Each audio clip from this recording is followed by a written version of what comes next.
Wait, they really out here making romantic period pieces with black people? I'm in. I'm in.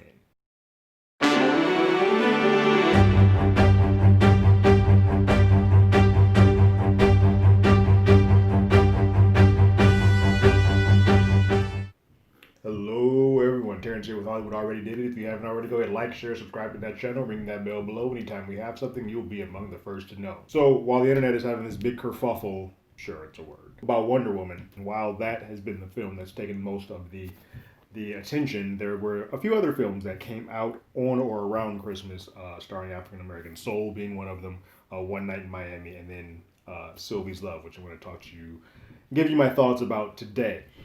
Before I actually get into the movie and the review, though, I do have a little tangent that I'm going to go to, which ties back together. As a black male, it has been amazing to see the way that film has gone the last few years. I'm in my late 30s, but as far as I can remember, there were only two types of stories that were always been told about African Americans. They were either slave stories, which I know that I have ad nauseum discussed how tired I am with those, and in the mid 90s, mid to late 90s, there was a run of these coming of age hood stories with like Boys in the Hood and South Central and Minister Society, which are all great, but they do take a very specific one note look at a life that not does not represent all that is the black lives.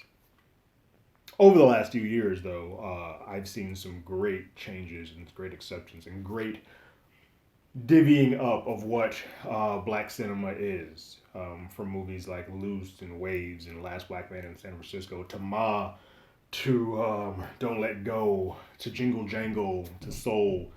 We are now getting to play in the sandboxes of a lot of different genres that we never got to do.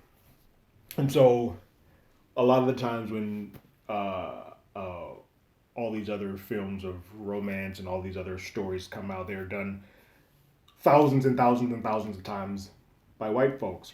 And so that they get to have the good films, the bad films, the mediocre films, the okay films, whereas there's a much smaller window of what we are allowed to do that is considered to be good or considered to be bad. But with all of this, we're now getting to play in genres that we never got to play in before. I think sci-fi is a genre that we still need to touch into, but we've gotten into animation, we've done musical comedies, and this is one of the first few that I can actually tangibly have seen and know about, of an old school sweeping tale romantic film, such as like Roman Holiday or Breakfast at Tiffany's or Gone with the Wind. Any of those Audrey Hepburn esque films from back in the '60s. This film is definitely a love letter to that. Sylvie's Love is a new film on Amazon Prime, directed by Eugene Ash and starring Tessa Thompson and Nnamdi Asomugha, former Oakland Raider Nnamdi Asomugha. It is a sweeping romantic tale about a young man who has a love for both jazz and a woman who is sort of not within his grasp, without going into great detail about the film. In this film, Tessa plays a young woman named Sylvie who is conflicted, both with what she wants to do and is in a world where women as a whole aren't allowed to do a lot of things, but black women specifically are not to do a lot of things. They're supposed to be this way, be this way, and if you want to make it, that's what you sort of have to do. She plays a woman who's a little somewhat flighty in her love, but no different than what any of those other old school romantic films had with Scarlett O'Hara and all of those characters. It's very much a reminiscent of that, where you're like, some of the things she does as a choice as a woman seems a bit questionable. But I think if we allow those characters to do that back in the day, we can allow that character to do that as well. And I will say one thing, that Tessa Thompson is freaking amazing to watch in this film. She is flawless.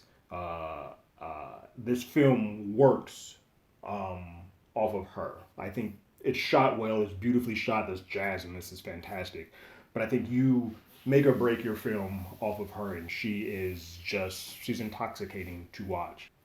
Dare I say, extraordinary. But that's also not to take anything away from Namdi. I think he is really good in this. He works, and a lot of these old romance sweeping tales works where he is the fixture, the straight man, if you will, while Tessa is the high and low of the film. But there is a story for him that is very important, as well as a man who has to put his ambition, his love, his heart, and he's really good at it. He has to put that above some things that he also loves in his life.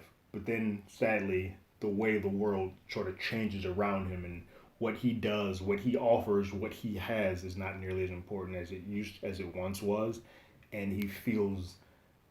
You can feel the moment when he feels that he is less than a man because he's no longer able to do the things that he can for both himself and for the woman he loves. It's heartbreaking to watch. I think the direction of this is fantastic. I think this is a really beautiful love story that we don't really get to play in before. You get black love, but you get black love in the '60s.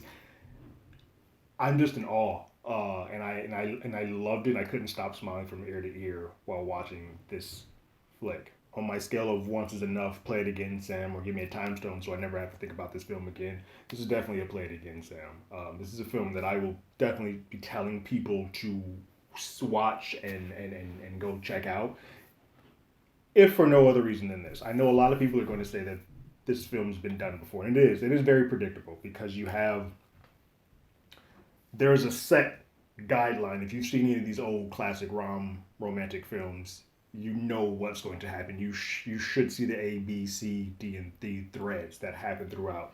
And this doesn't really change that up.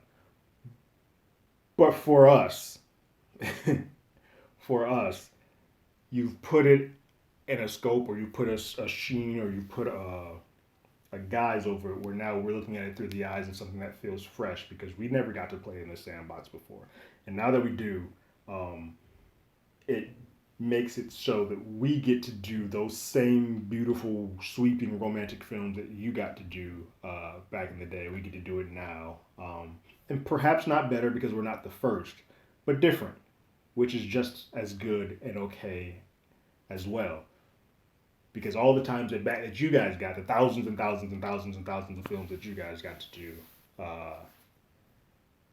we get to do it once. And I don't think we should be taken to task for not creating and overtly originating the genre when we are now just getting a chance to play in it ourselves. What did you guys think? Go ahead and leave your comments in the comments below. If you haven't, you can find us on Twitter at HollywoodADI, or you can email us at HollywoodAlreadyDidIt@gmail.com. We also have a podcast with the same name that's on Google Podcasts, Spotify, Apple Podcasts, any other place podcasts. We're there. We haven't done a new episode in a while just because movies are fluctuating on how they're released, but we will get back to that soon enough. But we do have a sister podcast called You Can't Do That Anymore, which talks about some of the classic films like Back to the Future or Tropic Thunder or Gone with the Wind, and discuss what those things did back then through the lens of 2020 and seeing if some of those things they can still do. But like always, I got my ticket. You got yours.